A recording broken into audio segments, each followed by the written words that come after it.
Hi, gang. Welcome back to Bargaining Summary.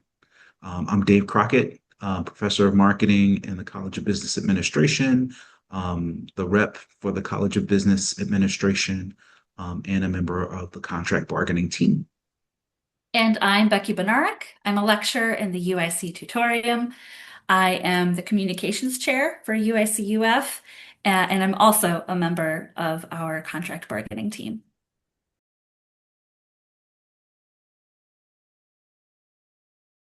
Why do these sessions matter, Dave? Well, I'd say there are kind of two major themes that have jumped out across the past few sessions, and I think they have become clearer in the last two, so sessions 3 and 4. One of those themes is the continued attempt to drive a wedge, I would say, between non-tenure track faculty and tenure track faculty in the contract. Maybe you can explain to the viewers, Becky, like the distinction between those two contracts.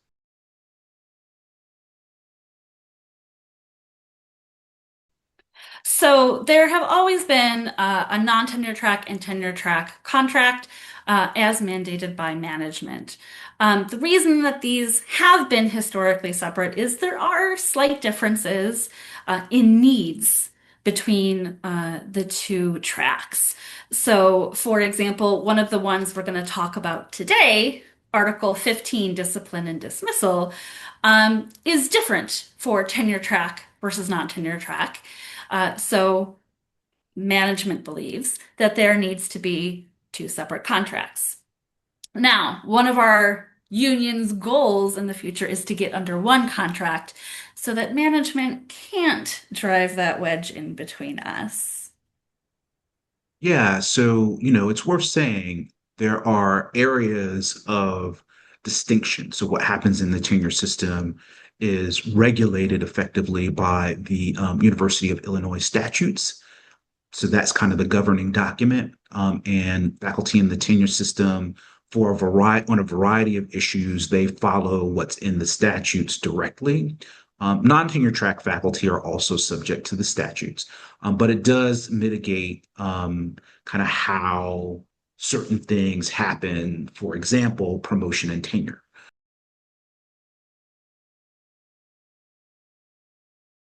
These two sessions in specific really showed us that management is trying to claw back certain contract provisions that are already in our current contract, the one that expires in August. And management is trying to claw back some things. Dave, do you remember what those contract provisions were? Yeah, so we have a number of things that we won across the past few contracts, and to some degree, management isn't happy about them, and they are again attempting to claw them back. So one has to do with the way we treat union executives in terms of their eligibility for course releases. We'll set that to the side, but basically, management is trying to claw some of that back. The two more weighty issues for the rest of the faculty have to do with management's response to diversity and affirmative action, and the process of appointment and reappointment of the faculty. And we'll talk about those actually right now. But to underscore that again, um, this hasn't actually happened to us before, where we've had contract provisions previously agreed upon by both us and management. And in the next contract, management is trying to grab those back from us. Mhm. So it is notable that it's happening this early in the contract bargaining cycle, and it's not exactly a good bellwether for things to come. But go ahead, Dave. That was worth noting that on the first issue, which was about their attempts to drive a wedge between tenure track and non-tenure track faculty, I want to make sure that I say we're holding steady on that. And, that's an area where I do think that we have been able to kind of wear them down a little bit. We negotiate the contracts as if they are the same contract because for the most part, they really are. there are some areas of distinction, but we mostly negotiate them as if they are the same. So I feel like we're holding steady there. On some of those, go ahead. And honestly, on a practical level, it's so difficult to bargain for these logistically, to bargain these contracts entirely separately. It's so much easier logistically Mhm, to just bargain on all of the articles that are the same at the same time, mhm, and then separate out those, like you said, those distinctions, mhm. bargain those separately rather than every single article separately. Right. So why don't we get into some of the specifics on those articles?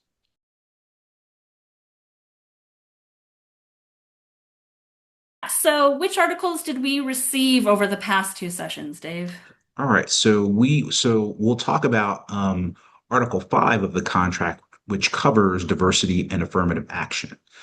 On that one, I will say I have been left somewhat hopeful.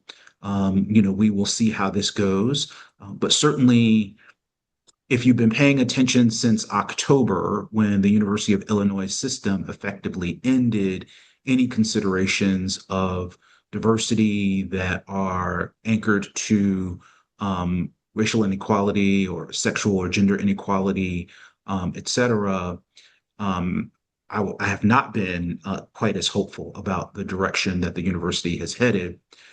So I was expecting, or at least anticipating, that they might go nuclear on the part of the contract, which basically says that as a union, we support diversity initiatives and affirmative action such that it exists in the system. And to that end, we reserve the right to have a union representative on any related or appropriate committees in that regard. And we've always interpreted that fairly broadly so that the committee might be about diversity per se, but any kind of committee that has a broad interest in diversity related stuff. So we were we were preparing for the possibility that management might seek to completely strike the entire article from the contract. And fortunately, that is not what happened. That said, what they came back with is a much more restrictive, I would say, understanding of our rights to have representatives on committees. Though I would say even their language left open some room for counters for our part. So um, we have a subcommittee consisting of myself, Anna Guevara from Global Asian Studies, and at least one other person.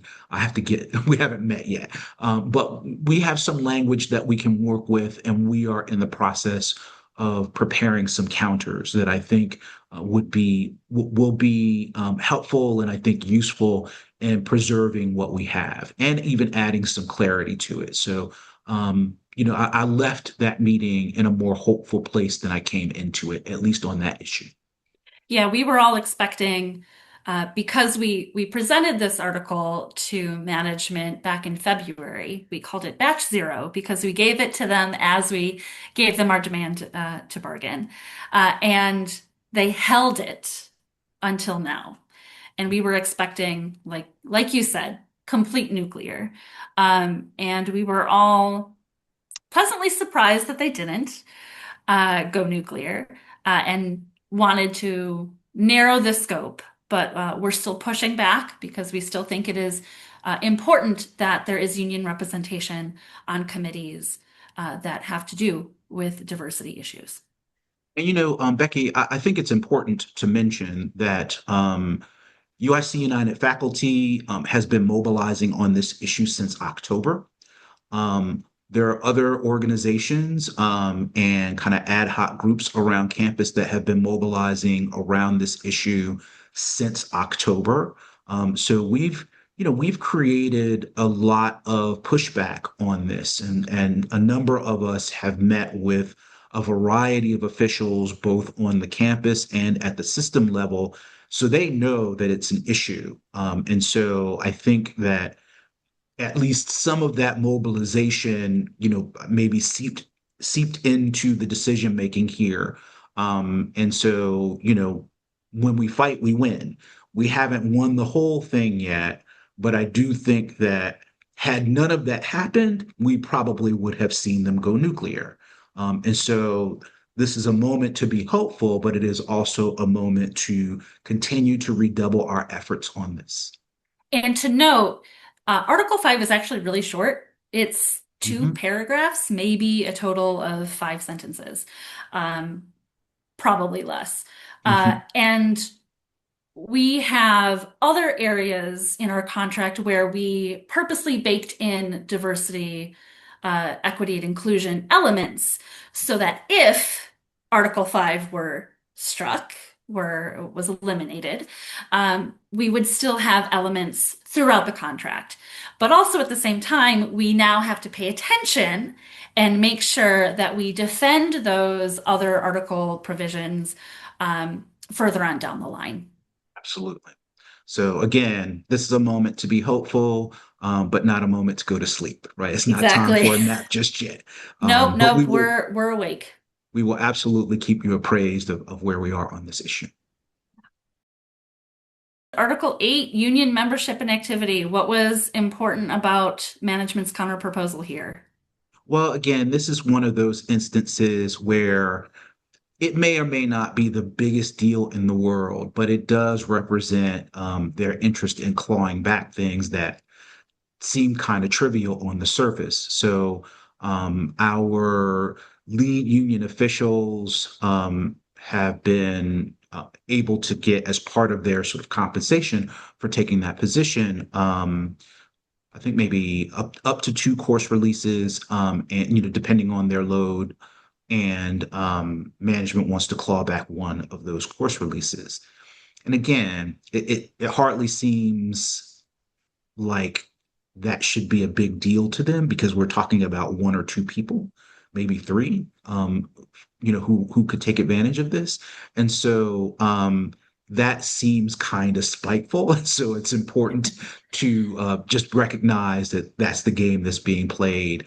And so, as part of negotiations, and we'll continue to move with this.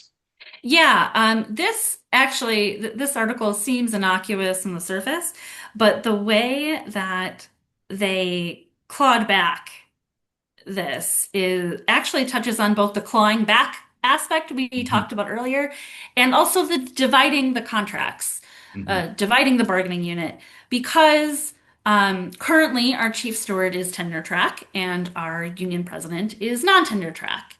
And management's argument for striking one of those course releases, for removing, clawing back one of those course releases, is that it's not management's fault that we have one person in one position on one contract and the other in the other.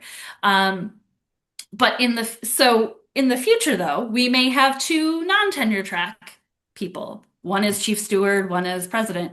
And if that ever happens, then we have to choose who gets the course release.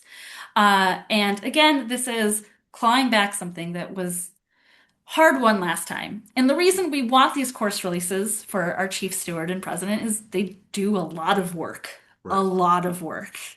on our behalf. Mhm. And we were paying them for this course release out of our union dues. So it saves us money, and the university should provide our chief steward and president a little bit of relief. Yeah. So again, there are a variety of reasons that people get course releases on campus. And so, to claw this back is not about having more people in the classroom or anything. It's about seeing what you can get back. So again, we'll continue to fight for this.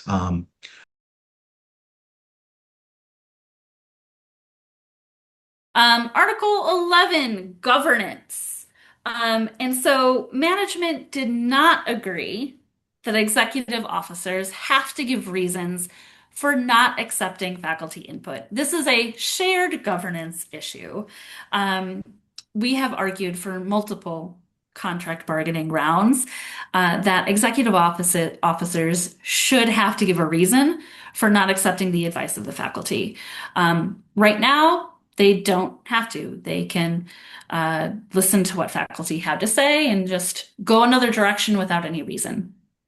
And we believe that faculty are owed a reason for why their advice was not taken into account or followed. Management has said that it would place an undue burden on executive officers to give that reason. And we don't see how that is. Again, this is a shared governance issue, and we're going to keep fighting in every instance for shared governance. Indeed, it's worth kind of adding to that we are in a historical moment where universities all over are running roughshod over shared governance. They are trying to turn universities into corporations or things that work like corporations. And universities are different. They are.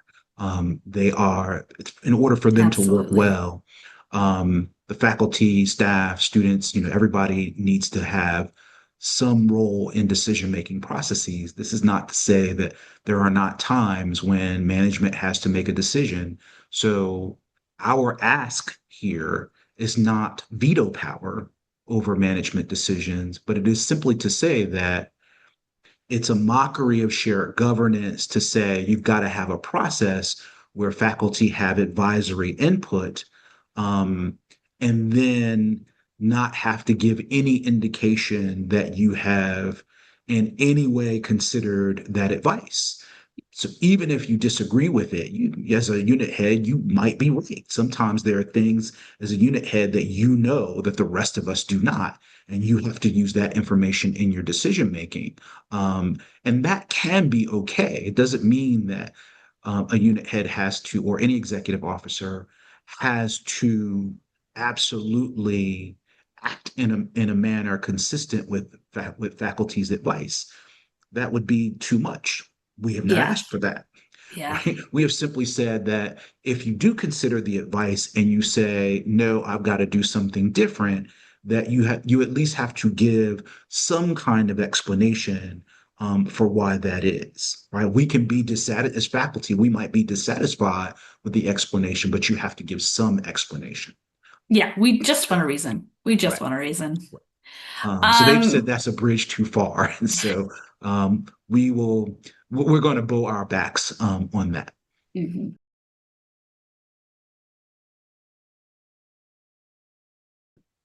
And what about discipline and dismissal, Dave? You had a lot to say on this one. Yeah, so this is one of those areas where there are substantial differences between the tenure track and non-tenure track system for how discipline and dismissal are handled. So if you're non-tenure track, that is actually spelled out fairly clearly in the contract, kind of how discipline occurs. Yeah, there's a whole process for non-tenure track. Right. For tenure track, basically the contract has said that it has to be consistent with the University of Illinois statutes. And there are some places where those statutes don't give a lot of detail or guidance, and particularly around issues of due process. And so, you can have a couple things that are problematic. So on the one hand, you can have bad actors on the faculty who maybe don't deserve to be fired, but probably need to be told, hey, we don't do that here. And there's no real system for that kind of discipline. The statutes really only go from zero to you're fired, Yep. and there's nothing in between. And so, what we have in the contract was a system for spelling out how discipline should be progressive. And without getting into too much detail, we're basically arguing that in a first instance, unless someone has done something egregious, right? If universities can always fire for cause, tenure, no tenure, that is absolutely true. And so, regardless of what a contract says, if you do something and you can be fired for cause, you can be fired for cause. What we have said is that for actions that are short of that, there ought to be a system that is relatively progressive. The first instance of, kind of bad behavior, people should get kind of verbal counseling. You get your warning, and they should be notified that they are being disciplined in this way. And so you go from verbal counseling to a letter in the file to some kind of suspension short of firing, and then stage four is firing. Again, if you do something bad enough, you can be fired on the spot. And they have rejected this kind of approach outright. Now, I will say that in the discussion, there's some concern that this kind of approach has some legal ramifications and may run counter to the statutes. We disagree with that interpretation, but it is not unreasonable. So I will say that on a hopeful note, and maybe we can land the plane here, this may be one of these things that we can handle a little bit off contract in what's called a side letter, where we can kind of stipulate some principles that everyone generally agrees to without formally altering contract language. So there's some exploration about that possibility. There's nothing set in stone, but that's a matter that we will continue to negotiate throughout the process. Yeah, and this is an area where us as union members and management both have a shared interest in Exactly. there is a problem to solve. Executive officers, heads, deans don't have a procedure to follow when a faculty member may need to be coached, may need discipline. Mhm. Um, and so we are both invested in finding a solution to this, Right. and possibly a side letter is one avenue to solve.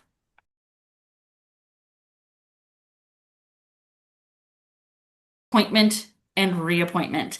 And this is another one that affects, this one specifically affects non-tenure track faculty, right, Dave? Yes. Um, in many ways, I think the easiest way to talk about this is, and I suspect many of you have had these experiences directly, or people who have. We've got issues with the way that human resources works around here. And I think every Just one or two university, issues. yeah, I think every university has some of these problems. We tend to have a lot of them. And the short version of it is that there's so much that should be relatively standardized about how you get appointed and reappointed after you are hired. The path from being hired year to year to multiple year contracts is relatively clear. But then what gets communicated to people and at what time is still a matter that is at issue here. And what we are calling for is really kind of two things in broad principle. One, we want a longer runway in terms of notification. So people should be notified as early as humanly possible, right?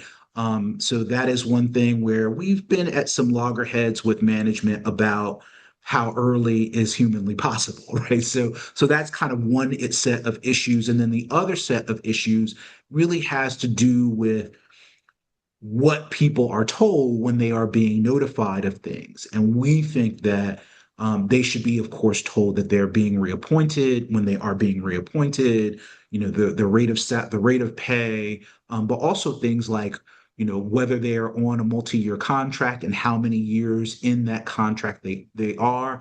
Because while these things may seem quite basic, misunderstandings of them are at the root of a lot of problems that people are having. And you would think that the information that people get should be relatively universal, it should be standard across contracts.